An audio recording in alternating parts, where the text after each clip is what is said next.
নমস্কার, আমি সপ্তক। আমাদের ইউটিউব চ্যানেল সন্ধ্যের আড্ডাতে আপনাদের সবাইকে স্বাগত। আজ আপনারা শুনবেন আমার লেখা গল্প কুয়োর নিচে কেউ আছে তৃতীয় পর্ব। আপনাদের ভালোবাসা ও আশীর্বাদ আশা করছি।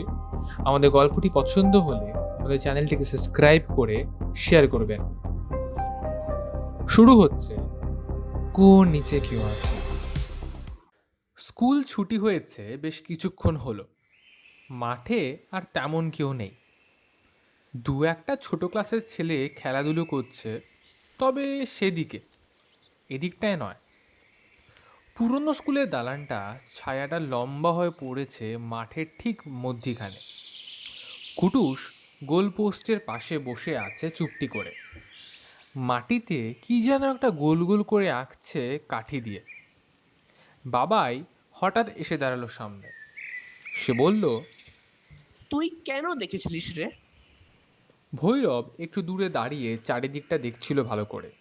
এবার সে বলল, চুপ করে বসে থাকিস কেন রে? কিছু বলবি? কুটুস মাথা তুলল। তার চোখের নিচে কালি পড়েছে।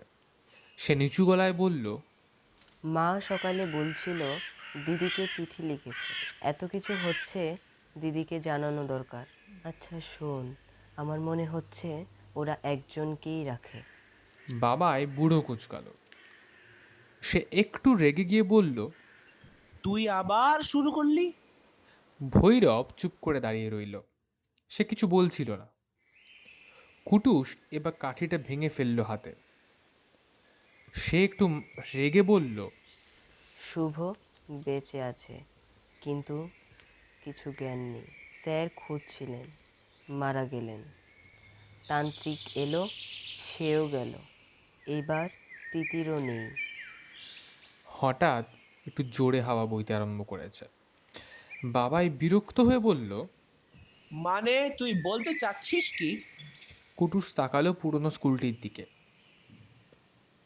সে বলল, এটা দুর্ঘটনা নয়, এটাই নিয়ম। ভৈরব ধীরে ধীরে বসে পড়ল মাঠে। সে বলল, কি নিয়ম? একজন। বাবাই উঠে দাঁড়ালো। বলল, তুই কি পাগল হয়ে গেছিস? পুলিশ আছে, তার সঙ্গে বড়রাও আছে। পুলিশ কি করেছে? তারা কিছুই পায়নি। ভৈরব এবার একটু আস্তে গলায় বলল। তুই কি ভাবছিস? কুটুস একটু ঝুঁকে এলো। ওটা নিচে। বাবাই জিজ্ঞেস করলো, নিচে কি আছে রে? পুরনো স্কুলের নিচে কিছু আছে। কুয়োর নিচে শুধু ঘর না, আরও কিছু আছে। বাবাই হেসে ফেলল। তুই আবার কুয়োর কথা শুরু করলি রে? কুটুস একটু রাগ করে বলল, আমি মজা করছি না। দূরে স্কুলের দারোয়ান দরজাটা বন্ধ করছে। পুরনো লোহার স্কুলের গেট, তো বন্ধ করবার সময় কেমন কটমট করে আওয়াজ করছে। ভৈরব ধীরে বলল, তিতির বলছিল দাগগুলো বদলাচ্ছে। কুটুস উঠে দাঁড়ালো। সে বলল, আজই যাব। ভৈরব চমকে গিয়ে বলল, পাগল নাকি এখন? না, এখন না, সন্ধ্যের পর, যখন কেউ থাকবে না। বাবাই একটু চুপ করে থেকে বলল, যদি সত্যি কিছু থাকে? কুটুস তাকালো তার দিকে। সে বলল, তাহলে তিতির ওখানেই আছে। হঠাৎ কি যেন একটা অনুভব করতে পেরে ভৈরব মাটিতে হাত রাখল। সে বলতে লাগলো, চুপ কর। বাবাই প্রশ্ন করল। কি? ভৈরব মাটির ওপর কান রাখল। 1 সেকেন্ড, 2 সেকেন্ড, তারপর ধীরে উঠে দাঁড়ালো। সে অবাক হয়ে বলল, শুনতে পাচ্ছিস? কুটুসও ঝুঁকে পড়ল। মাটির ভেতরে খুব মৃদু একটা কম্পন হচ্ছে, যেন মনে হচ্ছে যে মাটির নিচে কিছু একটা চলছে বড় জোরে। এবার বাবাইও মাটিতে হাত রাখলো। তিনজনেই কান পেতে শুনতে শুরু করেছে। হঠাৎ কুটুস ফিসফিস করে বলতে শুরু করলো। শব্দটা নিচে। এবার তিনজনই পুরনো স্কুলের দিকে তাকালো। ওরা বুঝে গেছে যে কিছু না কিছু একটা ঘটছে, কিন্তু সেটা ঠিক মাটির নিচে। ওপরে আকাশ পরিষ্কার, কিন্তু মাটির নিচে কিছু চলছে। কি সেটা তা অবশ্য বোঝা যাচ্ছে না। দূরে পুলিশ জিপের সাইরেন একবার বাজলো। তিনজন হঠাৎ চমকে উঠল। বাবাই প্রশ্ন করল, তাহলে কি আজ রাতে যাব আমরা? কুটুস মাথা নেড়ে বলল। হ্যাঁ, আজই যাব। ভৈরব একটু ভয় পেয়ে গেল। সে জিজ্ঞেস করলো, কাউকে বলবো না। কুটুস চোখ নামিয়ে বলল। এখন না। দূরে হঠাৎ পুরনো স্কুলের একটা জানালা নিজে থেকেই খুলে গেল। তারপর কিছুক্ষণ পর আবার নিজে থেকেই বন্ধ হয়ে গেল, যেন মনে হলো যে কেউ তাদের লক্ষ্য করছিল। তারা তিনজনই সেটাকে বেশ ভালো করে দেখলো, কিন্তু কিছু বলল না। তারা অনুভব করতে পারছে যে যার সাথে তারা লড়াই করতে এগোচ্ছে সে সাধারণ কোনো লোক নয়। ঘরটা অন্ধকার, শুধু 4টে ছোট মনিটরের আলো জ্বলছে।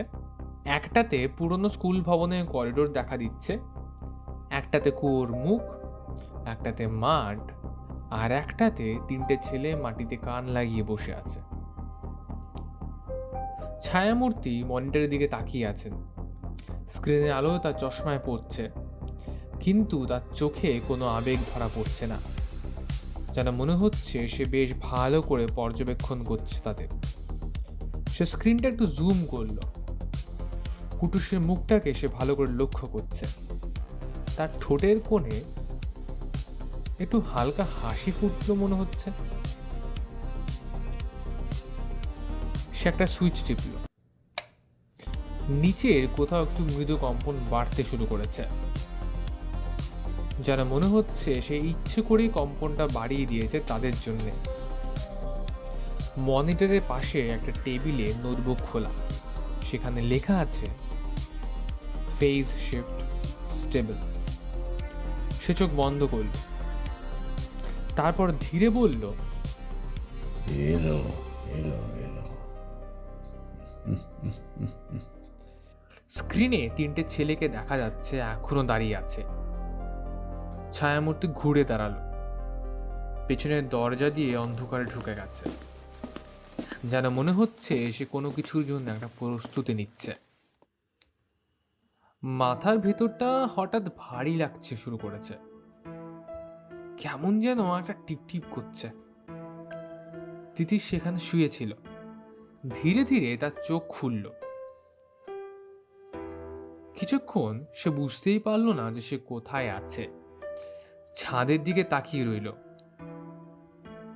পুরনো কংক্রিটের ছাদ মনে হচ্ছে না। অবশ্য ঘরটা বড্ড পরিষ্কার।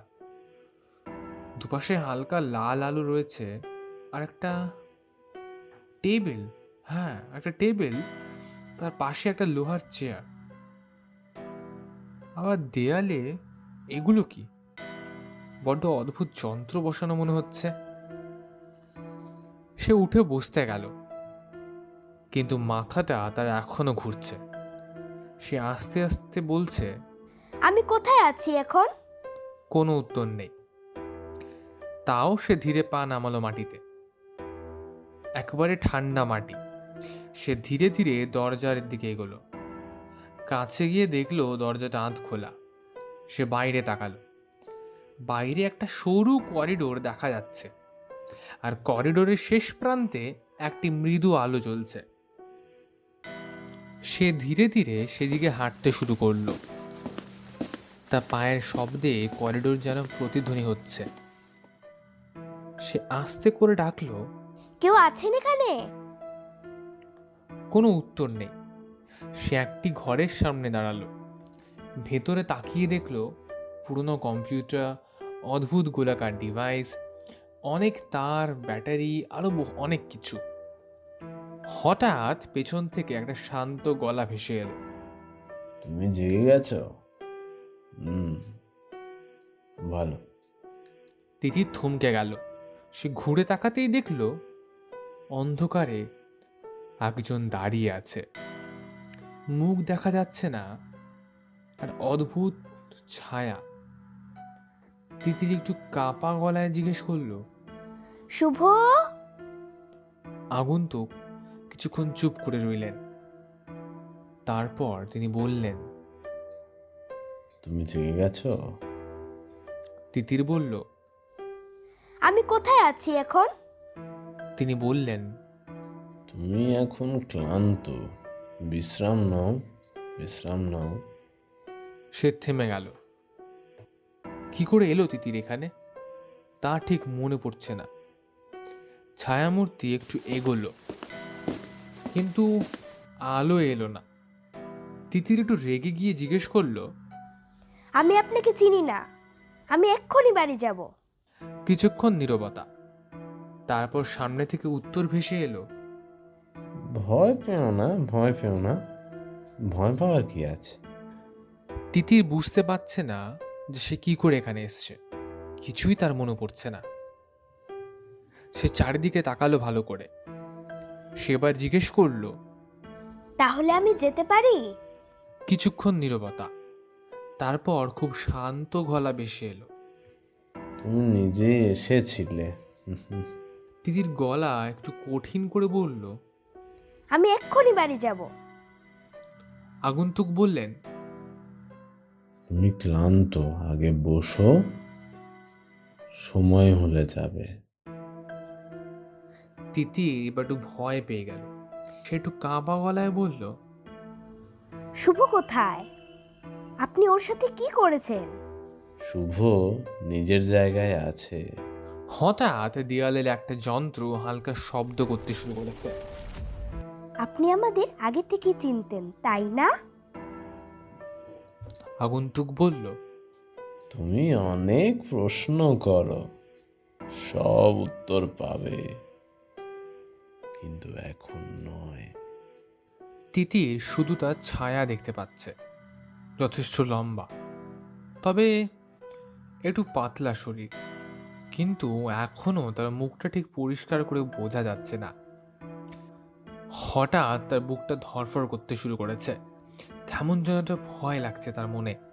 সে কাঁপা গলায় জিজ্ঞেস করলো, আমি যখন কুয়োর কাছে গিয়েছিলাম তখন আপনি দেখছিলেন, আপনি শুভকেও দেখেছিলেন। তিতির এবার এক পা এগোলো। করিডোরের শেষে একটা লাল আলো জ্বলতে শুরু করেছে। কেমন যেন কাঁপছে আলোটা। যদিও তার মাথায় একটু ঘুরছিল, তবু সে সেদিকে যেতে চাইল। হঠাৎ মেশিনের শব্দটা যেন একটু বেড়ে গেল। হঠাৎ তার শরীরটা কেমন করতে শুরু করেছে। সে কি, তিতিরের চোখ উল্টে যাচ্ছে, তার শরীর কাঁপছে, আর আস্তে আস্তে সে অচেতন হয়ে মাটিতে পড়ে গেল।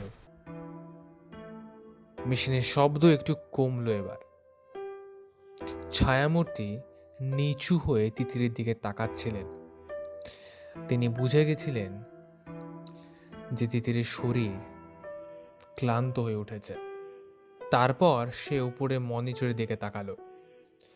স্ক্রিনে 3টে ছেলে এখনো পুরনো স্কুলের সামনে বসে আছে। সেটা সুইচ টিপল।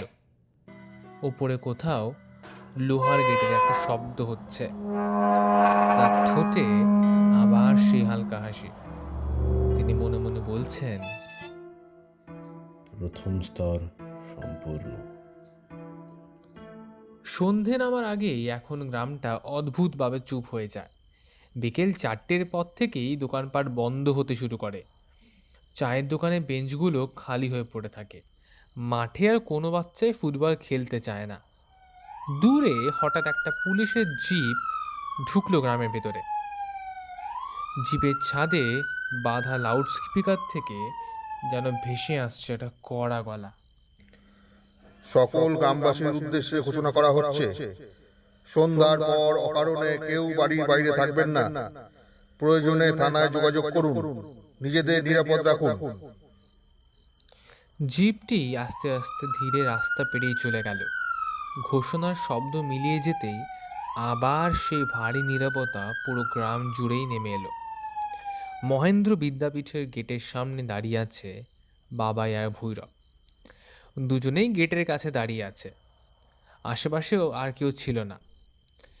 বাবাই এবার একটু বিরক্ত সুরে বলল, এই ছেলেটা কোথায় গেল রে? 8 ঘন্টা হয়েছে দাঁড়িয়ে রয়েছি।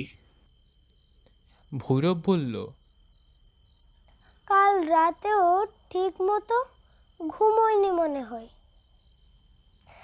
সকালে দেখলাম চোখ দুটো কেমন লাল। সব নিজের মাথায় নিচ্ছে তিতির, নেই বলে এমন করছে। ঠিক তখন দূর থেকে কুটুসকে হাঁটতে দেখা গেল। মাথা নিচু করে সে হাঁটছে, যেন কি একটা ভাবছে সে।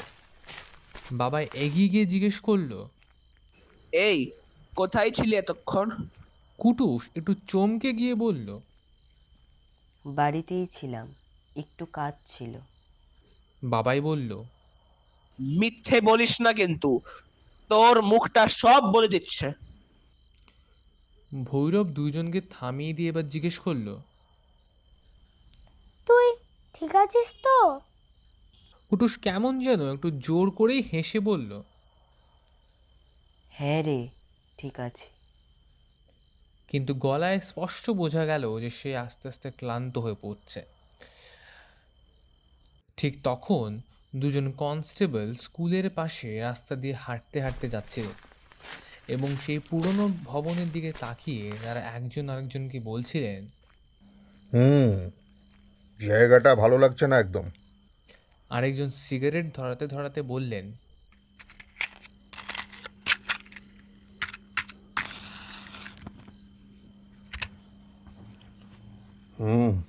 ওপর থেকে অর্ডার এলে পুরো সার্চ হবে, তার আগে কিছু করা যাবে না। তিন বন্ধু চুপ করে শুনছিল পুরো ব্যাপারটা। পুলিশ চলে গেলে ভৈরব ফিসফিস করে বলল, ওরা যদি আগে খুঁজে পায়? কুটুস একটু আস্তে বলল, পাবে না, কি করে এত নিশ্চিত হচ্ছিস রে? কারণ ওটা লুকোনো জায়গা। তুই আমাদেরকে কিন্তু সব কথা বলছিস না, তাই তো?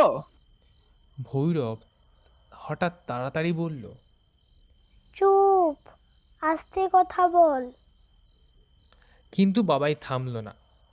সে ঠিক প্রশ্ন করেই যাচ্ছে, সব কিছু একা একা ভাবছিস কেন? আমরা কি তোর বন্ধু না? আমরা কি ভয় পাবো? তিতির কি আমাদের বন্ধু না? তুই কিন্তু বদলে যাচ্ছিস কুটুস, তুই আর আগের মতো নাই। এই কথাটা কুটুসকে যেন ভেতর থেকে কেমন করে দিল হঠাৎ। যেন মনে হলো তার নিজের মনের প্রশ্নটাই বাবাই করছে তাকে। কথা শেষ করে চুপ করে গেল সবাই। তিনজনই এবার আস্তে আস্তে ভাবছে। দূরে একজন মা রাস্তা থেকে নিজের ছেলেকে টেনে নিয়ে যাচ্ছে এবং বলছেন, কতবার বলছি বাইরে খেলবি নে, চল ভেতরে চল বলছি। বাড়ির গেট ধপ করে বন্ধ করে দিলেন। দূরে শাঁখ বাজল। গ্রামটা যেন একসাথেই ভয় পেতে শুরু করেছে। আবার পুলিশের ঘোষণা শোনা যেতে শুরু করেছে। পুরনো স্কুল বিল্ডিং এলাকায় কেউ যাবে না, তদন্ত চলছে, সবাই সাবধানে থাকবেন। বাবাই আস্তে প্রশ্ন করল, কি রে, এখন কি করব? কুটুর সরাসরি তাকিয়ে বলল, আজ রাতেই যাব। আজই? ধরা পড়লি? তিতির যদি নিচে থাকে? এই একটা প্রশ্নে তিনজনই হঠাৎ চুপ করে গেল। এবার আস্তে আস্তে ভৈরব বলল, আমি ভয় পাচ্ছি রে। তাহলে আমরা একসাথে যাব, যা হবে ওটা একসাথেই হবে। তিনজন একসাথে হাত এক করল।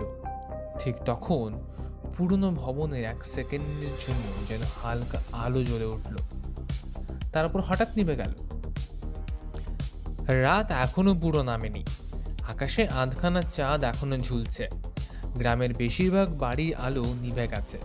প্রত্যেকেই যে যার বাড়িতে ঘুমোচ্ছে। দূরে কোথাও হঠাৎ যেন একটা কুকুর ডাকছে।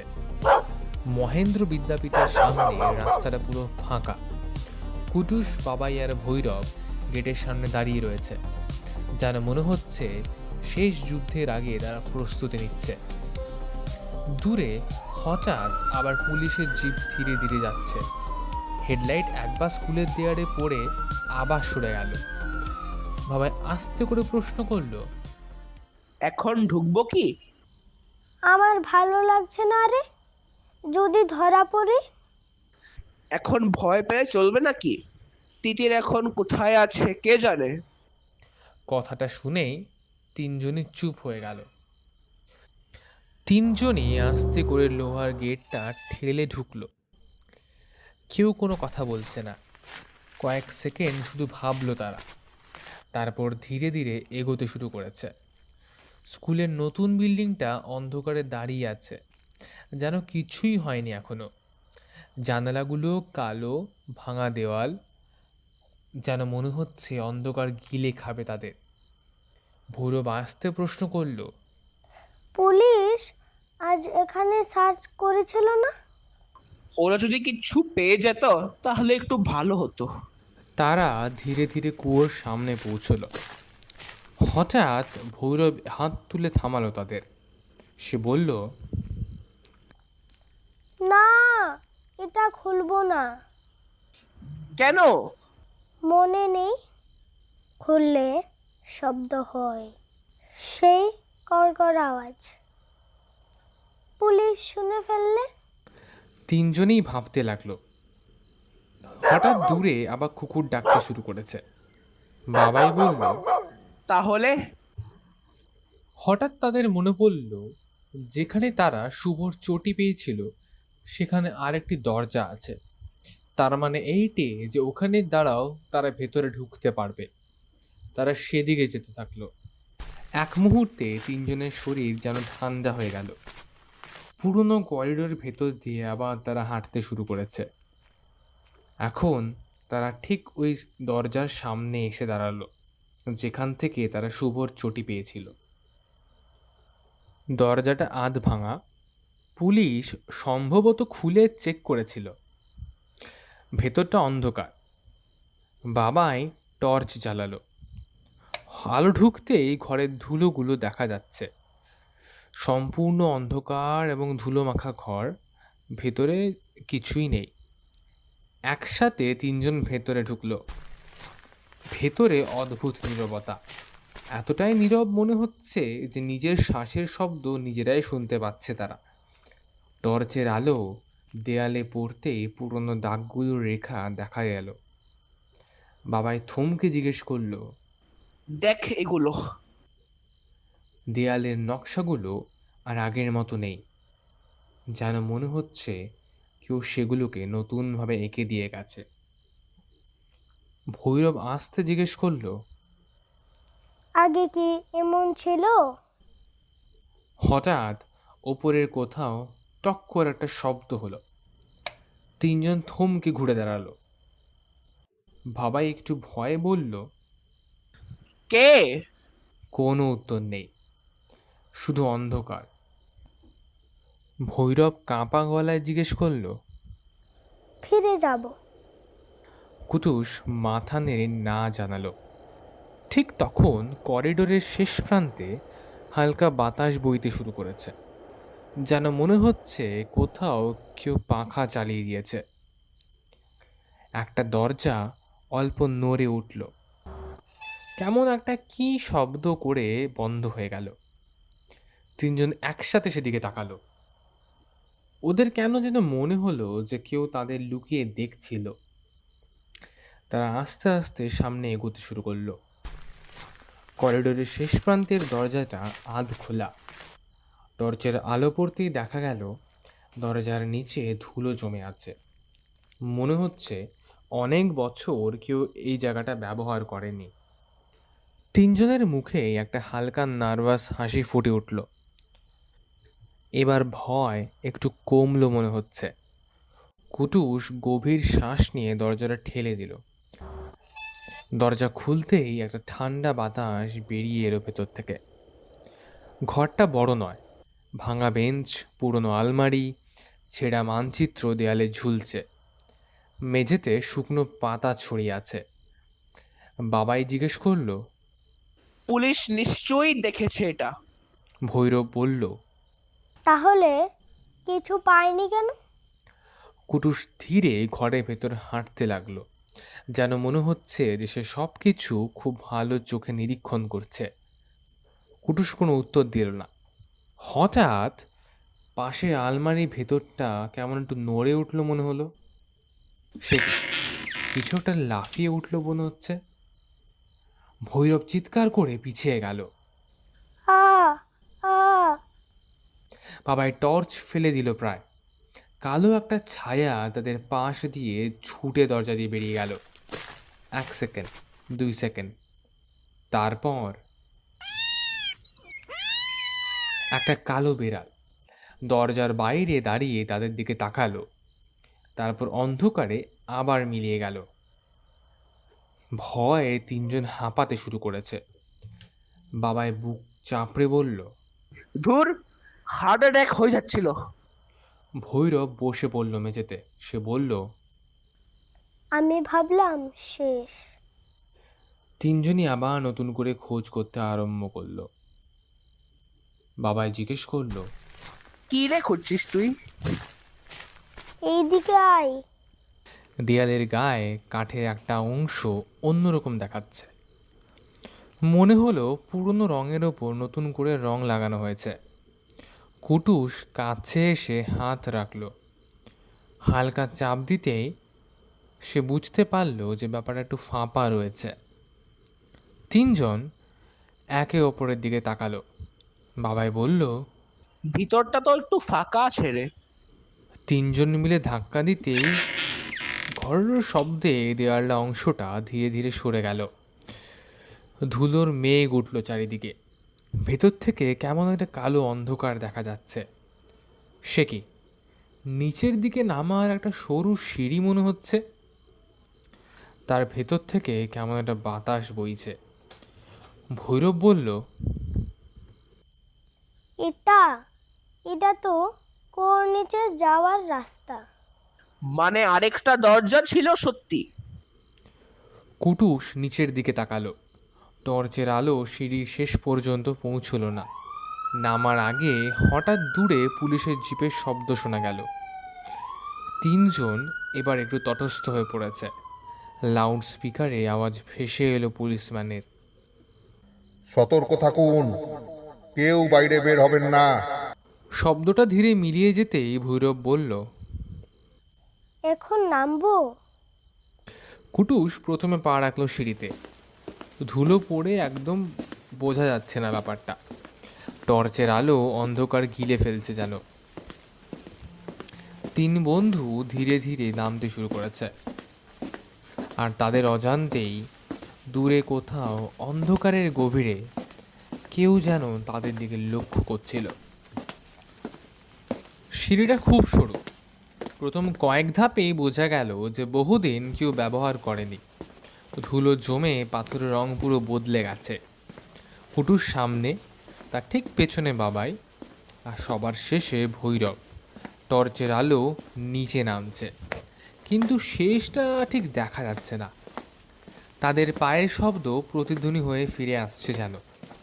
শব্দটা যেন তাদের অনুসরণ করছে। কিছু দূর নামার পর সিঁড়ি শেষ হলো।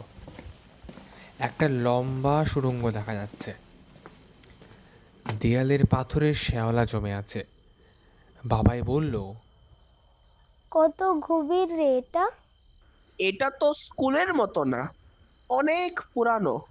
কেমন যেন একটা অদ্ভুত অনুভূতি হচ্ছে ভেতরে। ঠান্ডা হাওয়া, ভিজে মাটির গন্ধ, যেন বহুদিন পুরনো একটা পুরনো গুহ। ভৈরব বলল, আমার মনে হচ্ছে আমরা কিছু ভুল করছি। হঠাৎ সামনের দেয়ালে ক্ষীণ আলো দেখা গেল। তিনজন একটু থমকে দাঁড়ালো। বাবাই জিজ্ঞেস করলো, আলো? কাছাকাছি যেতেই দেখা গেল যে একটা ছোট্ট বাল্ব জ্বলছে, পুরনো হলুদ রঙের আলো। দেয়ালের সঙ্গে নতুন তার লাগানো রয়েছে। পুরনো পাথরের ওপর আধুনিক বিদ্যুতের তার। যেন মনে হচ্ছে পুরনো দিনকালের সাথে নতুন দিনের তার সব মিশে যাচ্ছে। ভৈরব বলল, এখানে কেউ থাকে। আরেকটু এগোতেই মেঝে বদলে গেল। এবার আর মাটি নেই, পুরো সিমেন্টের প্রলেপ, লোহার পাইপ, দূরে কোথাও ঘুরঘুর শব্দ করছে মেশিনের মতন। বাবাই জিজ্ঞেস করলো। আলো? ভৈরব মাথা নেড়ে বলল, মনে হচ্ছে কিছু চলছে। তাদের হাঁটা এবার ধীরে হয়ে গেছে। ঠিক সেই সময় স্কুলের বাইরে একটা সাইকেল এসে দাঁড়ালো। একটি মেয়ে সাইকেল থেকে নেমে স্কুলের দিকে দাঁড়িয়ে কিছু ভাবতে লাগলো। তার কাঁধে একটি ব্যাগ। তার চোখ শান্তভাবে স্কুলের দিকে লক্ষ্য করছিল। দূরে পুলিশের জিপ যাচ্ছে। সে খুব আস্তে বলল, তাহলে এখানেই? ইস, দেরি হয়ে যাচ্ছে। তারপর অন্ধকারে হাঁটতে শুরু করলো সে। তিন বন্ধু এবার একটা বড় লোহার দরজার সামনে এসে দাঁড়িয়েছে। দরজাটা আধ খোলা, ভেতর থেকে আলো বেরোচ্ছে। ভৈরব একটু কাঁপা গলায় বলল, আমরা ঢুকবো? বাবাই বলল। এখন কি ফিরে যাবি? কেউ কোনো উত্তর দিল না। কুটুস ধীরে ধীরে দরজাটা ঠেলে দিল। ভেতরে ঢুকেই তারা যেমন থমকে গেল। এখানে তো পুরনো কিছু নেই। লোহার টেবিল, কাঁচের যন্ত্র, তার, মেশিন, বিভিন্ন রঙের আলো জ্বলছে। দেয়ালে একটা অদ্ভুত নকশাও। সে কি, এটা কোনো ক্যাম্প মনে হচ্ছে। এটা কে বানিয়েছে রে? এটা তো সিনেমার মতো লাগছে। ঠিক তখন একটা মেশিন নিজে থেকেই টিকটিক শব্দ করতে শুরু করলো। তিনজন ভয় পেয়ে উঠল। তারা বুঝলো যে তাদের উপস্থিতি ধরা পড়েছে। কিন্তু কে দেখছে তাদের, এই প্রশ্নটা এখনও তাদের মনে ঘুরছে। দূরে কোথাও অন্ধকার ঘরের ভেতর একটা মনিটরে তিনটি ছোট ছায়া নড়ছে। কেউ শান্তভাবে তাকিয়ে আছে তাদের দিকে। তার মুখে একটা ক্ষীণ হাসি। সে বলল, অবশেষে এলে। ঘরের ভেতরের আলো চোখ লাগছিল। কুটুস ধীরে ধীরে এগোলো। এবার মেশিনগুলো থেকে হালকা গুনগুন শব্দ আসছে। বাবাই আসতে বলল, কেউ এখানে থাকে নিশ্চিত আমি। ভৈরব ভালো করে চারিদিকে দেখলো। তারপর জিজ্ঞেস করলো, কিন্তু মানুষ কোথায়? কুটুস এবার টেবিলের কাছে গেল। কাগজ ছড়ানো, যেন মনে হচ্ছে যে কেউ এখানটায় বসে অনেক দিন ধরে কিছু করছিল। কিন্তু কে করছিল, এই প্রশ্নটা এখনো তাদের মাথায় ঘুরছে। অদ্ভুতভাবে আঁকা মস্তিষ্কের ছবি, অনেকগুলো লাইন, চিহ্ন। হঠাৎ কেমন শব্দ হলো, স্ক্রিন জ্বলে উঠেছে। তিনজনে পিছিয়ে গেল। তিতির এবার ধীরে চোখ খুলল। ঘরটা এখন অন্ধকার, দেয়ালে ম্লান আলো জ্বলছে। সে উঠে বসার চেষ্টা করলো। মাথা ঝিমঝিম করছে তার। সে বলল, আমি কোথায় আছি এখন? কিন্তু কেউ কোনো উত্তর দিল না। সে চারিদিকে তাকালো ভালো করে। লোহার দেয়াল, তার, মেশিন, দূরে একটা আধখোলা দরজা মনে হচ্ছে না? হ্যাঁ। তিতির ধীরে সেটার দিকে এগোতে শুরু করলো। তার পা এখনো একটু একটু করে কাঁপছে। সে দরজার দিকে এগোতে চাইল, কিন্তু ঠিক পারল না। স্ক্রিনে হঠাৎ একটা ছবি ফুটে উঠল। একটা করিডোর, খালি, তবু কেমন অন্ধকার। তারপর নিজে থেকেই ক্যামেরাটা বদলাতে শুরু করেছে। আরেকটা ঘর। ভৈরব ভালো করে স্ক্রিনগুলো দেখছিল। সে বলল, এগুলো লাইভ? মানে কেউ আমাদের দেখছে? ঠিক তখন স্ক্রিনে কয়েক সেকেন্ডের জন্য একটা ছায়া নড়ল, মানুষের মতো। তারপর আবার অদৃশ্য হয়ে গেল। তিনজন একসাথে পিছিয়ে গেল। তিতির দরজা ঠেলে বাইরে এলো। লম্বা করিডোর, মাটিতে আলো পড়ে সরু রেখার মতো। দূরে কোথাও যেন মনে হচ্ছে কতগুলো মেশিন চলছে। সে আসছে, ডাকলো, কেউ এখানে আছেন? কিন্তু কোনো উত্তর আসেনি। তারপর খুব দূর থেকে যেন কারো পায়ের শব্দ শোনা যাচ্ছে যেন। হ্যাঁ, তিতির একটু থমকে গেল। সে ডাকলো, শুভ? কোনো উত্তর আসেনি। সে বুঝলো যে কেউ আছে, কিন্তু সে ঠিক দেখতে পাচ্ছে না। বাবাই একটা খাতা খুলে নিল। হ্যাঁ, এবং সেই খাতার ভেতরে লেখা রয়েছে subject response, emotional separation phase. আজকের মতো এইটুকুই। পুটুস কি খুঁজে পাবে তিতিরকে? তিতির কার সাথে কথা বলছিল? শুভ কি কোনোদিন ঠিক হবে? এইসব প্রশ্নের উত্তর পাবেন পরবর্তী গল্পে। হ্যাঁ, একটু অপেক্ষা করুন, সমস্ত প্রশ্নের উত্তর আপনার পেতে চলেছেন পরবর্তী গল্পে। এই গল্পটি যদি ভালো লেগে থাকে তাহলে নিচে কমেন্ট বক্সে যে কমেন্টটা জানাবেন এবং চ্যানেলটিকে শেয়ার করে সাবস্ক্রাইব করবেন। ধন্যবাদ।